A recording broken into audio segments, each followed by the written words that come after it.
Hello, in this video I want to show you how to fix the problem when you want to download some games from Google Play Store but you can't seem to find it in Realme GT 2.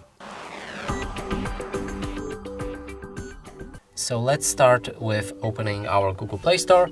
Inside we want to find, for example, Call of Duty.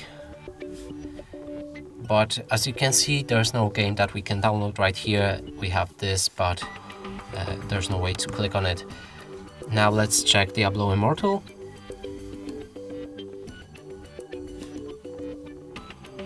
Also no option to download it.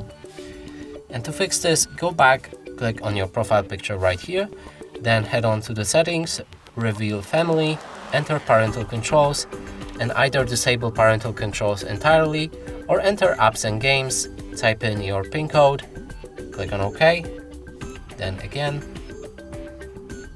increase PG to 16 or 18 and save the settings.